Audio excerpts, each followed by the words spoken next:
So can you start off by telling us what your name is, what course you're studying, and where?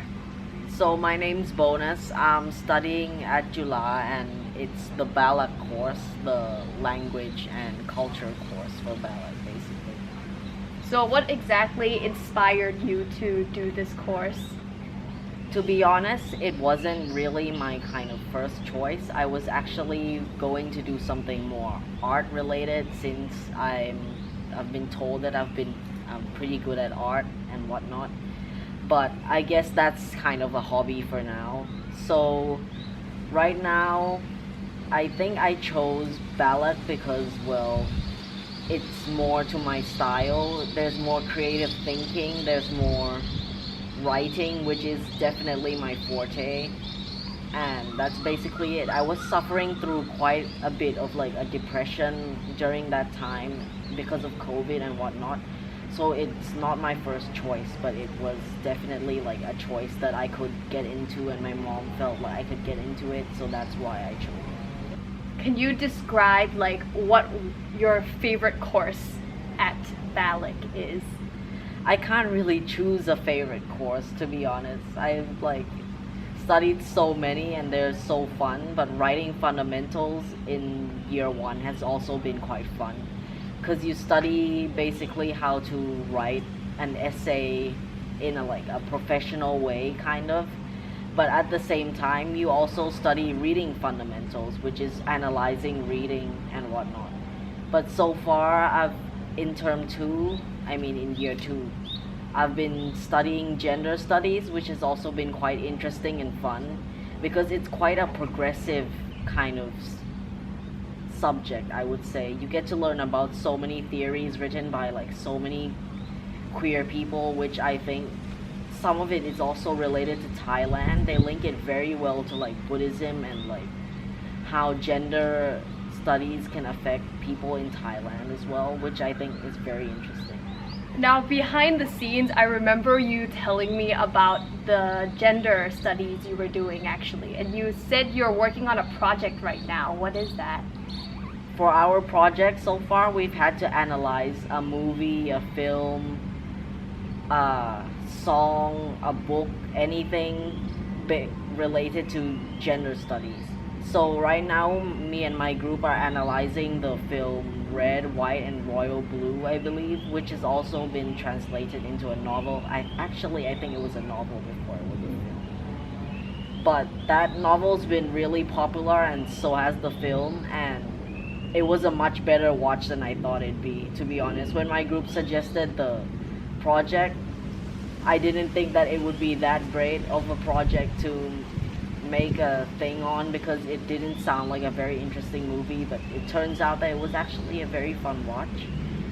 And so we're analyzing that through frameworks of masculinity, queer theory, and so many other things, and we are presenting about it this Monday, so best of luck to us, I guess. Best of luck to you guys. It sounds exciting actually, getting to watch movies on Netflix and then having to look into that in class.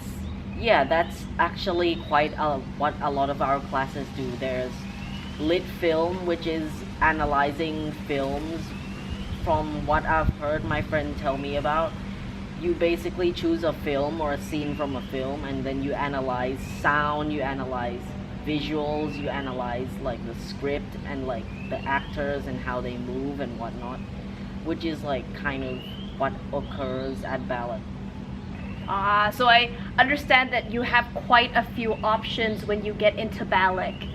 I also understand that in your second year, you get to pick a certain field you want to specialize in. So what are the options there? So the options are media, global, and language. So for your language concentration, you'd have to have chosen 2 language courses at the beginning of the semester. In year 1, you'd have to have chosen the basic level and intermediate level for your chosen language, and the languages are like made available depending on popular vote. So you get to vote for 4 languages, and the top out of like 8 languages, which includes like Russian, French, Spanish, Chinese, Japanese. Though usually the most popular ones are like French and Chinese and Japanese, of course, because like they're often the most spoken languages. And for media, you learn about how you have to select media courses, and you can also select global courses, but mainly media courses. For media courses, you get to learn about how like culture affects the media and whatnot. It's pretty self-explanatory. There's not much I can explain about it. And for global cultures, you learn about how like cultures around the world are made and how cultures around the world kind of affect each other, and Asia and the West as well, and things like that. So for you, what exactly did you pick? I picked media because global didn't seem like a choice that I would personally pick, because global sounds a bit far reaching to me. It sounds a bit like it covers a lot of dynamics which I'm not sure I can fully grasp and understand. While media, I feel like covers the things that I'm more interested in, such as analyzing films, analyzing novels, which I think I'm pretty good at. Say I was your junior. Say I was a first year student and I really didn't know what to pick.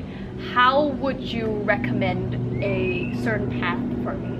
I recommend the language course for anyone who's interested in basically their chosen country's culture, as well as already has a basis in that language.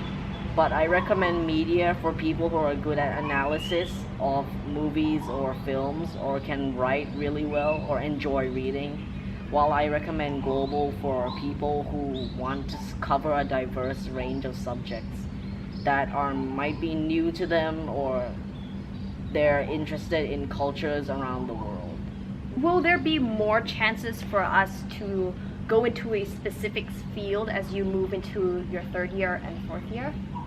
I don't think so. I'm pretty sure that there's just media, global, and language, because you finish all your core courses by the second year, and you choose more courses by the third and fourth year to basically finish your courses. What is your relationship with your seniors then? For me, I haven't really built much of a relationship with my seniors because I didn't attend the, Lap Nong thing. But my relationship with my juniors is quite well, because let's just say I made a mistake during my first semester. So I chose Japanese as my language, but it was too difficult for me because everyone already had a basic foundation. So now I have to retake a language course in my second year. So I'm taking Chinese instead. So now I have to study with the first years. So far, I think my relationship with my first years have been quite interesting, because they tell me about the woes of their struggles with writing and reading fundamentals, which honestly I kind of had a great time with and didn't have a problem with the ajahns at all. But it seems to depend on which ajahn they get. So sometimes they'll come up and tell me, oh god, we have a test next, or oh, I don't want to attend class today, this ajahn is so mean, or something like that. Speaking of all those challenges you go through, can you describe a challenge you faced during your time at BALAC and how you overcame it? Well, I would say one of my biggest challenges was choosing that language course and definitely not getting the language right. I basically kind of failed that language course, and now I have to overcome it by choosing another one. But also, one of the biggest challenges you'll face in BALAC is definitely group work. The amount of group work is huge and immense. You'll have to do so much of it, and in most classes you meet new friends and new students every day basically. So how to overcome group work, it's very difficult. You have to try and coordinate with your friends and try to, sometimes they're not even your friends, they're just new people who you've just met. And definitely trying to lead all of those group works, because I always try to take charge and lead group works and whatnot, has been quite a struggle for me, but I've managed so far. Oh, that's wonderful. Like, I get that. When you meet new people and you have to get in a group with them and then start working right away, like, how do you get to know these people over time? Do you spend time after the group work? Like, what do Yeah, you do? definitely. I've formed quite a close group of friends, and we've dedicated like servers and groups to online to chat with them and whatnot. So we definitely have like a meme culture going on.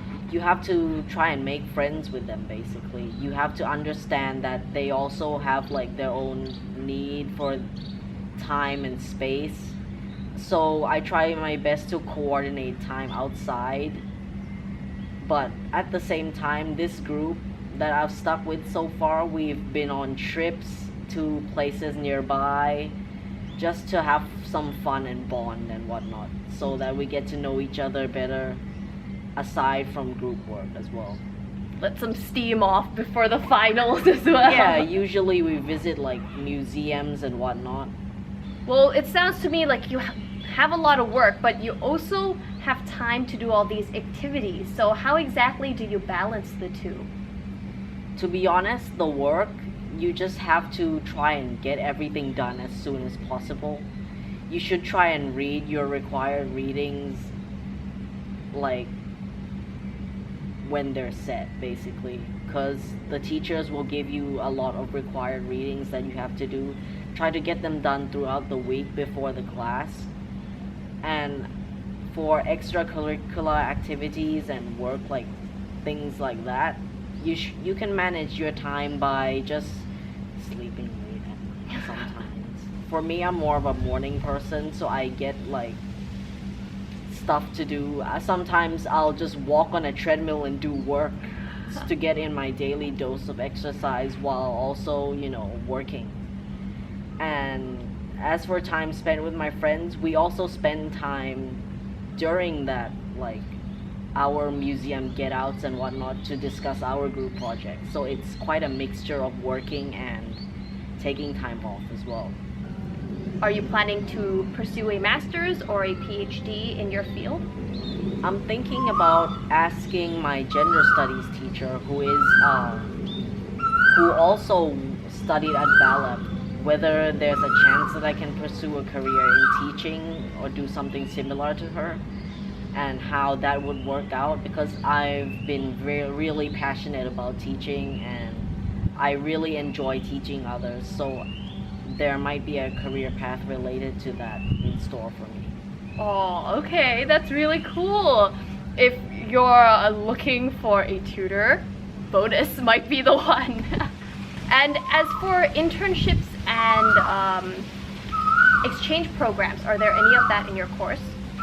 Yeah, there's an exchange program that you can go on to places like Japan, Australia, and other places, but you have to, it's a bit more difficult to get into those because you need a high GPA, and you also need to finish your Gen Ed courses which are your general studies courses, by your second year, I believe, in order to try and get into that, which is a lot of work. If you want to cram all your general education courses in your first and second year, especially second year. I think first year it's more doable, and I regret not taking my general studies courses in my first year. But apparently, I know a friend who tried to interview and get themselves into an exchange program, but they unfortunately didn't get in. And it was a very tiring and long process where you have to submit a lot of documents and do the interview, in which they ask you really hard questions. Apparently, they couldn't answer quite a lot of them. So I would suggest that if you were to prepare for an exchange program interview or prepare for the exchange program, you need to study a lot and hard. So you need to make sure that you get all your general study courses done in your first year. In your first and second year, because it's not possible to get them all done in your first year, I believe, unless you really cram them in. You need to complete 4 general studies courses. I'm not sure if it's changed in my semester, but you have to complete one of basically every mode. There's like science, humanities, social, and a bunch of, and the other one which I've forgotten, I think. And you have to complete one of each gen ed and collect 4 gen eds by the end of your year at Chula. So I understand it's a language course. Does this mean you have to be fluent in both Thai and English? No, you only have to be fluent in English in general because it's language and culture. But there's a core course that you can choose called Thai language and culture, I think, which I think might require a bit more fluency in Thai. But at the same time, fluency in Thai also helps a lot because it allows you to read the news related to Thailand, which might show up on exams, such as, for example, in gender studies, we study about the news related to Thai people and how like gendering things affects Thai people. And the teacher sometimes shows us videos of, Thai people speaking, and sometimes you might not be able to understand that unless you have a fluency in Thai as well. Plus, it's a lot easier to make friends if you're able to speak Thai, so that's a benefit for sure.